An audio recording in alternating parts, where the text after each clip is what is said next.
Assalamualaikum warahmatullahi wabarakatuh. Tarian berputar Darwis, Whirling Darwis. Di tarian ini ada beberapa kunci ajarannya Rumi. Ya kalian lihat kemarin di masjid juga ada. Itu ada rumusnya. Mungkin kalian lihat ini kan semakin muter semakin cepat, semakin lemah semakin cepat. Ada yang tanya kok enggak pusing ya? Enggak. Ada rumusnya. Kalau pengen enggak pusing, yang pertama waktu muter, kepalanya jangan ikut muter. Jangan ikut geleng, jangan ikut ngangguk. Yang kedua jangan merem. Kalau merem ada kecenderungan lebih pusing. Yang ketiga jangan lirak-lirik. Pandangan matanya harus lurus. Jadi yang gerak cuma badannya. Posisi tangan itu penting. Tangan kanan menunjuk ke atas, tangan kiri ke bawah. Ini menjemput, menunggu hidayah dari Allah. Kalau sudah dapat disebarkan ke bawah. Jangan dilek dewe bahasa Jawa nih. Aja dipek dewe. Kalau dapat ilmu banyak, kalau dapat yang penting-penting ya disebarkan. Jangan pelit. Jangan nunggu diundang dan dibayar baru mau ngajar. Ya. Wong ilmu kamu nggak beli.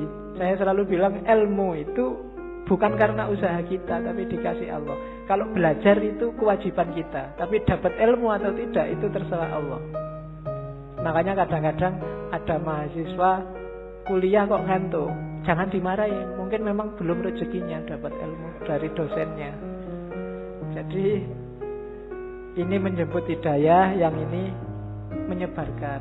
Terus mutarnya berlawanan dengan jarum jam, yaitu ada filosofinya. Kayak tawaf itu kan berlawanan dengan jarum jam juga.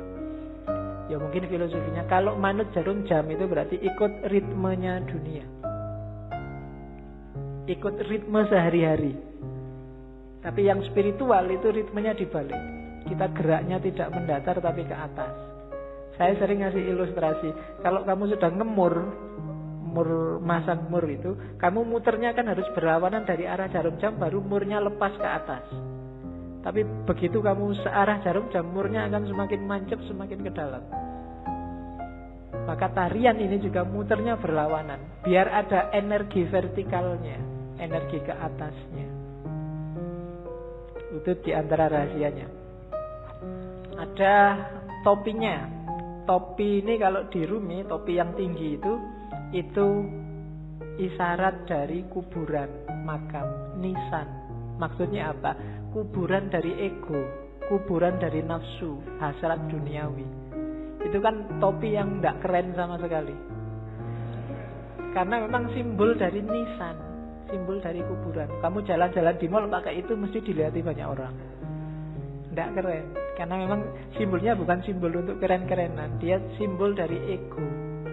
Terus baju putih itu ya ego yang sudah kamu kubur dalam dirimu, sekarang kasihlah yang putih, ditutupi oleh cahaya amal baik, kesucian. Nanti kalau pertunjukan biasanya ada fase ketika yang di tengah pakai jubah hitam, jubah hitamnya dibuang. Nah, itu berarti membuang semua yang hitam-hitam, yang jelek-jelek, untuk lahir sendiri jadi putih. Terus nanti ada gerakan kayak orang kedinginan itu. Nah, ini gerakan menyatu. Angka 1, tauhid. Dan seterusnya. Itu wawasan kecil aja. Jadi kamu jangan heran kalau ada jenis tari semacam itu. Itu ada makna spiritualnya. Nari saja tanpa makna ya eman-eman. Yang lihat tari juga harusnya bisa ngambil makna. Kalau dalam sufi, jenis semacam ini namanya sama. Sama itu seni mendengarkan. Dengan mendengarkan terus kamu tergerak mengalami kedekatan sama Tuhan. Kan kadang-kadang ada orang yang kalau wiritan sendiri dia susah dekat sama Allah, susah tergetar hatinya. Tapi begitu mendengarkan orang ngaji, mendengarkan lagu-lagu spiritual itu batinmu tergetar. Dengerin lagu religius itu kamu kadang-kadang kan bisa nangis, apalagi pas duit entek. Kok sedih ya aku, kapan ini kan gitu. Nah, Itu. Tapi kalau wiritan sendiri enggak. Kan ada yang gitu. Maka teknik mendekat ke Allah itu sufi macam-macam. Kalau di torekotnya Rumi ini pakai tarian samak namanya. Karena ada musiknya nanti kan. Dan musik itu yang bikin ekstase lebih cepat. Oke, itu Whirling Dervish namanya. Teori tentang dervish yang berputar. Saya sudah mau masuk ke cinta, cuma puisi ini menarik saya untuk bekal teman-teman. Bagus untuk tidak kemerungsung. Banyak orang hari ini ketika kamu belajar ajarannya sufi terus, waduh berarti harus jadi sufi ini. Terus kamu besok wiritan terus, puasa terus 2 hari, tapi habis itu hari ketiga lagi, kumat lagi, terus lagi. Enggak. Katanya Rumi enggak begitu caranya, pelan-pelan. Step by step. Jika engkau belum punya ilmu, hanya prasangka, ya milikilah prasangka yang baik tentang Tuhan. Begitulah caranya, katanya Rumi. Jika engkau hanya mampu merangkak, maka merangkaklah kepadanya. Gak usah nunggu pinter tasawuf, pinter ilmu kalam, pinter fikih baru mendekati Allah. Bisanya apa? Ya dengan itu kamu mendekat ke Allah. Jika engkau belum mampu berdoa dengan khusyuk, tetaplah persembahkan doamu yang kering, munafik, tanpa keyakinan itu. Karena Tuhan dengan rahmatnya akan tetap menerima mata uang palsumu. Tidak apa-apa. Kan banyak kan sekarang doa itu tidak ada rasanya karena kamu sudah hafal. Saking hafalnya kan doa Bismillahirrahmanirrahim, alhamdulillah. Doa itu kan minta apa tidak jelas. Itu mungkin malaikat ya bingung, kamu itu minta apa? Jaluk kok sambil ngeremong, sambil kadang yang jarinya sambil berdoa sambil mungkin jaluk tenan apa ya. Tapi tidak apa-apa katanya Rumi. Persembahkan saja doamu. Gusti Allah itu maha rahmat. Dengan rahmatnya dia tetap menerima mata uang palsumu. Ya. Dulu ada yang tanya ke saya, kenapa doanya orang Islam itu tidak terlalu manjur, lebih manjur doanya orang Cina. Karena orang Islam itu pasif, kalau doa nunggu, ya Allah kasih dong ya Allah. Kalau orang Cina maksa, ya Allah turunkan. Jadi akhirnya jatuh semua dari atas. Kamu kan nunggu buahnya jatuh. Kalau orang Cina jatuh dari atas. Oke. Jadi tidak apa-apa wis. Berdoa sebisamu. Ya agak palsu-palsu dikit, munafik-munafik dikit. Itu kan kering, munafik tanpa keyakinan. Keyakinan itu penting loh dalam berdoa.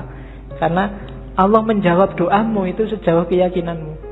Saya sering bilang kan, kalau kamu berdoa, ya Allah semoga semester ini saya lulus kumlot. Tapi kamu bisa ndak ya wong IPK ya ndak, kamu sendiri ragu-ragu ya ora dibales, kamu sendiri nggak yakin.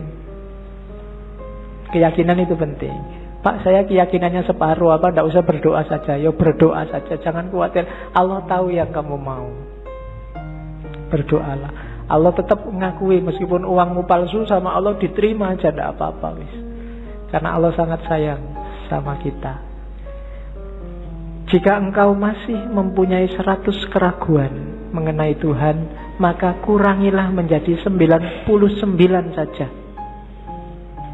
Begitulah caranya, wahai pejalan. Jadi kalau kita masih tidak terlalu mantep keimanan kita selama ini, masih melanggar-melanggar, masih dosane oke, ya tidak apa-apa, dikurangi dikit-dikit. Ya 100% tidak mungkin lah ya. Dikurangi 1%, biar jiwamu terlatih. Kalau langsung dibuang semua, insya Allah gagal. Ya, saya langsung ingin ikhlas lillahi ta'ala, tidak ngejar surga Pak, tidak iso. Harus pelan-pelan. Terus biarpun telah 100 kali engkau ingkar janji,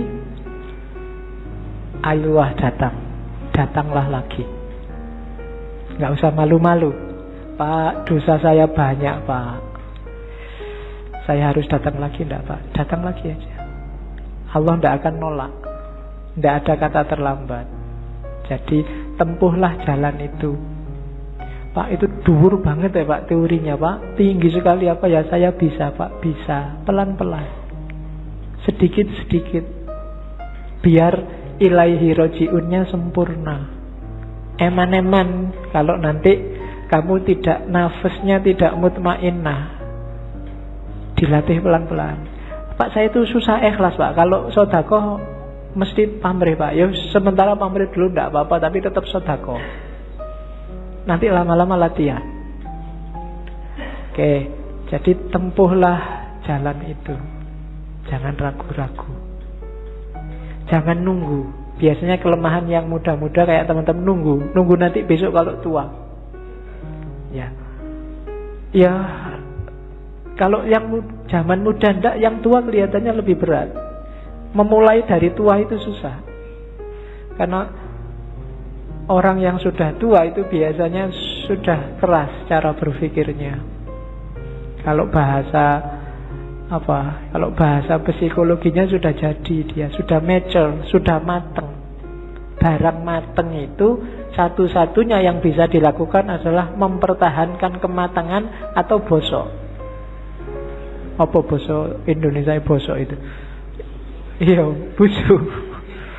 Jadi kalau bisa terus-terusan bertahan di mateng. Kalau enggak ya lama-lama busuk itu apa? Pikirannya enggak laku. Kalau bahasa filsafatnya out of date, ketinggalan zaman. Dirubah susah. Makanya kadang-kadang orang itu sudah tua, umur 30 kok enggak kawin-kawin, itu biasanya malah susah, malah lama. Terlanjur mateng. Iya. Iya. Peribahasanya kan begitu. Jodoh di tangan Tuhan, tapi umur 30 tahun ke atas Tuhan lepas tangan. Suruh nyari sendiri. Sudah capek Tuhan, nunggu sampai umur 30 kok nggak kawin-kawin. Oke, saya kira itu. Kurang lebihnya mohon maaf. Wallahul muwaffiq, wallahu a'lam bissawab. Wassalamualaikum warahmatullahi wabarakatuh.